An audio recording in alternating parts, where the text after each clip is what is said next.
सिक्किम में चुनाव से पहले राजनीतिक पार्टियों के बीच बयानबाजी तेज हो चुकी है। राज्य की सत्तारूढ़ पार्टी सिक्किम क्रांतिकारी मोर्चा ने विपक्षी पार्टी सिक्किम डेमोक्रेटिक फ्रंट पर एक बार फिर गंभीर आरोप लगाया है। फर्जी पैम्फलेट वितरित करने के आरोप के बाद एसकेएम ने एसडीएफ पर सिक्किम और दार्जिलिंग का विलय कर ग्रेटर नेपाल के कॉन्सेप्ट के लिए काम करने का भी गंभीर आरोप लगाया है। गैंगटॉक विधानसभा क्षेत्र में आयोजित पार्टी की बैठक में मुख्यमंत्री के राजनीतिक सचिव जैकब खलिंग ने एसडीएफ पर ये गंभीर आरोप लगाए हैं। खलिंग के अनुसार एसडीएफ ने पश्चिम बंगाल में सिक्किम दार्जिलिंग विलय के लिए काम करने वाले लोगों के साथ हाथ मिलाया है और नेपाल में ग्रेटर नेपाल की अवधारणा पर काम कर रहे लोगों के साथ भी काम कर रहे हैं। जैकब खलिंग ने एसडीएफ पर सुप्रीम कोर्ट द्वारा सिक्किम के लोगों को विदेशी करार दिए जाने के दौरान राज्य में सांप्रदायिक दंगा कराने की साजिश रचने का आरोप भी लगाया है। हमें प्राप्त तथ्य और जो उन्होंने का गुप्त मीटिंग का हमें रिपोर्ट है, ये ही बात बताते हैं। जो गत 2 महीने आगे भूतपूर्व मुख्यमंत्री पवन चामलिङ ने कालचिनी डुवर्स में जाके मीटिंग किया। उस मीटिंग में उनके कोर कमेटी के साथ ऐसे व्यक्ति भी वहाँ था जिसका राजनीतिक उद्देश्य अंदर ही अंदर दार्जिलिंग और सिक्किम एकीकरण का है, ये सबको पता है।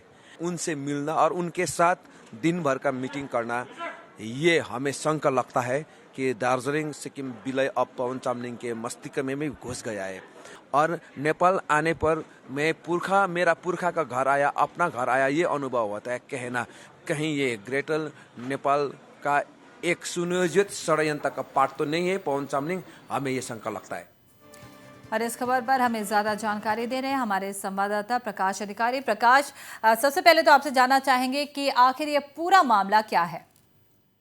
जी हाँ दुलोबनी, रूलिंग जो सिक्किम क्रांतिकारी मोर्चा है वो अपोजिशन एसडीएफ पर back to back serious allegation लगा रहे हैं। 2 दिन पहले फेक पंपलेट डिस्ट्रीब्यूशन का आरोप एसकेएम ने एसडीएफ पर लगाया था, तो आज जैकब खलिंग जो पार्टी के प्रवक्ता भी है और मुख्यमंत्री के राजनीतिक सचिव भी हैं, उन्होंने और एक स्टेप आगे जाके एक गंभीर आरोप लगाया कि जो सिक्किम दार्जिलिंग का जो इशू है, सिक्किम दार्जिलिंग मर्जर का जो इशू है, जो सिक्किम के लोग विरोध करते हैं दार्जिलिंग के साथ विलय होने में, उस षड्यंत्र के साथ जो विलय के पक्ष में पवन चामलिङ है, ऐसा उनका आरोप है। और एसडीएफ पार्टी का एक सेमिनार कालिम्पोंग में और डुवर्स जलपाईगुड़ी डिस्ट्रिक्ट के कालचिनी में हुआ था। उस प्रोग्राम में, उस वर्कशॉप में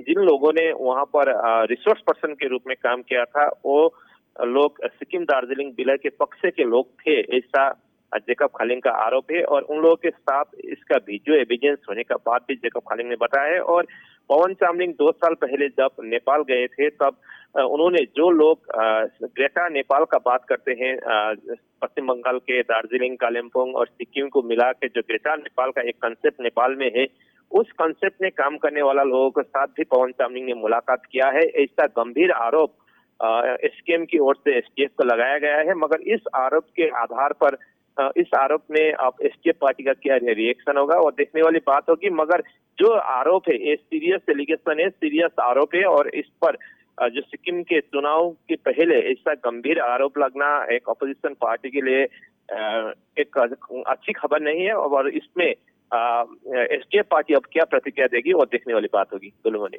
जी प्रकाश, एक और अहम बात जानना चाहेंगे आपसे, ग्रेटर नेपाल का जो मुद्दा है उस पर क्या विचार है लोगों का क्या कहना है? क्योंकि कुछ ही दिनों पहले हम लोगों ने देखा था कि वहां पर इस मुद्दे को लेकर काफी हंगामा भी हुआ था। जी हाँ, नेपाल में कई ऐसे लोग हैं जो ग्रेटर नेपाल का बात करते हैं। इतिहास के पन्ने को वो लोग देख के सिक्किम के तिस्टा तक पहले नेपाल का बॉर्डर था, इस साल नेपाल में एक इससे अवधारणा रखने वाले लोग हैं। मगर इंडिया का जो सोवरेनिटी का बात है, सिक्किम दार्जिलिंग के लोग ग्रेटर नेपाल के पक्ष में कभी नहीं है, क्योंकि देश की सुरक्षा का बात है, सोवरेनिटी का बात आता है, तो सिक्किम और दार्जिलिंग के लोग कभी भी ग्रेटर नेपाल का सपोर्ट नहीं करते। मगर नेपाल में ऐसे लोग हैं, कई लोग हैं जो ग्रेटर नेपाल का सपना बुनते हैं, तो उन लोगों के साथ पवन चामलिङ ने हाथ मिलाया है बोल के जो एक गंभीर आरोप एसकेएम पार्टी की ओर से लगाया गया है, इसको लेकर अब एसडीएफ क्या प्रतिक्रिया देगी वो देखने वाली होगी। बहुत बहुत शुक्रिया फिलहाल प्रकाश हमसे जुड़ने के लिए।